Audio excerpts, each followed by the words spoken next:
Right.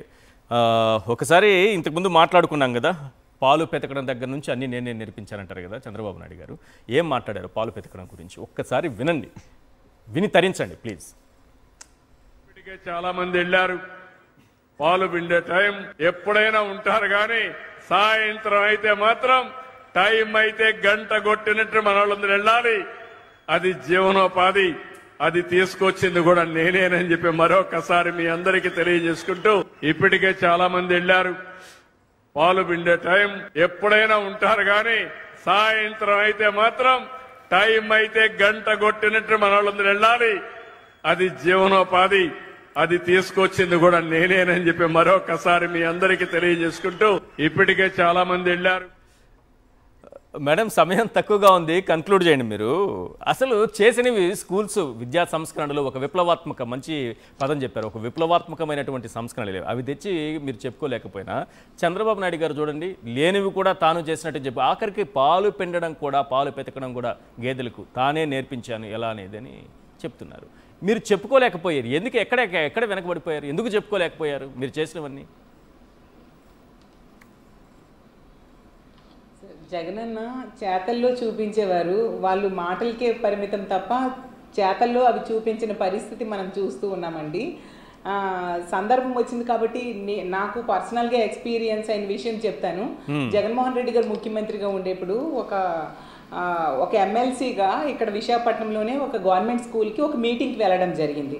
మధ్యలో మహిళా ప్రజాప్రతినిధులమైన కొంతమందికి వాష్రూమ్కి వెళ్ళాల్సిన అవసరం వస్తే మేము భయపడ్డాం. గతంలో చంద్రబాబు నాయుడు గారి పరిపాలనలో ఉన్నట్టుగా స్కూల్స్ అన్ని వాష్రూమ్స్ చాలా అధ్వాన్నంగా ఉంటాయేమో అనుకునేసరికి అక్కడ చూసేసరికి ఎంత చక్కగా, ఎంత ఇంట్లో ఉన్న వాష్రూమ్స్ అంత నీట్గా మెయింటైన్ చేస్తూ ఉండే పరిస్థితి చూసి నిజంగా జగనన్నను చూసి చాలా ప్రౌడ్గా ఫీల్ అయ్యాం సార్.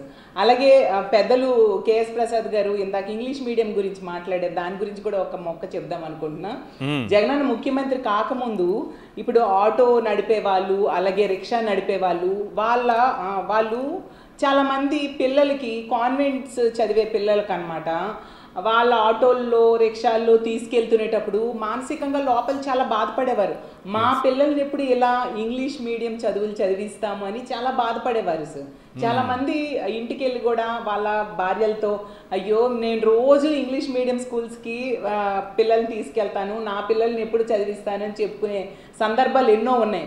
కానీ జగనన్న ముఖ్యమంత్రి అయ్యాక వాళ్ళ పిల్లలు కూడా చక్కగా గవర్నమెంట్ స్కూల్స్లోనే ఇంగ్లీష్ మీడియం వచ్చేట్టుగా జగనన్న చేయడం జరిగింది. నిజంగా అంత చక్కగా విద్యారంగంలో సంస్కరణలు తీసుకొచ్చారు సార్. అలాగే నాడు నేడు ద్వారా 15,000 కోట్ల రూపాయలు పనులు చేపట్టడం జరిగింది. మొదటి విడతలో 15,000 స్కూల్స్ పూర్తిగా అభివృద్ధి చేయడం జరిగింది నాడు నేడు ద్వారా. రెండో విడతలో మిగిలిన స్కూల్స్ పెట్టడం జరిగింది. కానీ జగనన్న గవర్నమెంట్ మారిపోవడంతో కొంతవరకు ఆగడం జరిగింది. వీళ్ళు అధికారంలో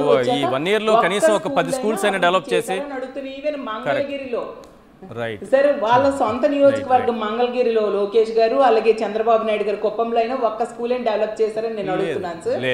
అందువల్లనే చంద్రబాబు నాయుడు గారు సొంత జిల్లాలో తీసుకుంటే అక్కడ కూడా 411 స్కూల్స్లో 0 అడ్మిషన్స్ జరిగాయి సార్. అంటే అంత దారుణంగా డ్రాప్ అవుట్స్ పెరిగిపోయారంటే ఈ విద్యా రంగాన్ని ఎంత వినాశనం చేశారో అర్థం చేసుకోవచ్చు సార్.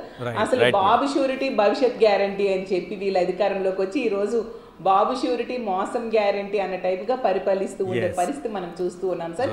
విద్యా రంగం జగనన్న టైంలో ఎంతో చక్కగా అభివృద్ధి చెందితే ఈ రోజు సర్వనాశనం అయిపోయే పరిస్థితి మనం చూస్తూ ఉన్నాం సార్.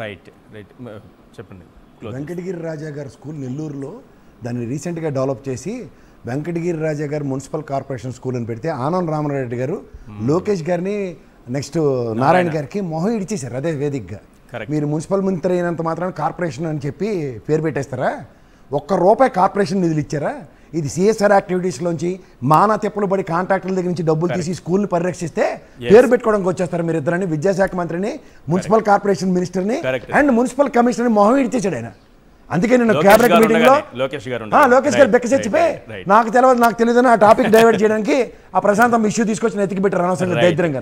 ఇంకో చెప్తా సార్ లాస్ట్ కంక్లూజన్, ఎవరో చేసిన దానికి పేరు పెట్టుకోవడానికి వెనక ముందు ఆర్డర్ క్యాబినెట్ సహచరులు వెళ్తే వాళ్ళ క్యాబినెట్ మంత్రి ఇంత గడ్డెడి తినగానే అర్థం కాలేదు. కరెక్ట్. చాలా థ్యాంక్ యూ సార్ జగన్ చేసిన దానికి పేరు ఎక్కుంటారంటే ఆశ్చర్యం కాదు. రైట్. వరదు కళ్యాణి గారు thank you so much ma'am. అలాగే డాక్టర్ చింతా ప్రదీప్ గారు థ్యాంక్ యూ సో మచ్ అండి. ఇది వాటి చర్చా కార్యక్రమం చూస్తూనే ఉండండి సాక్షి టీవీ.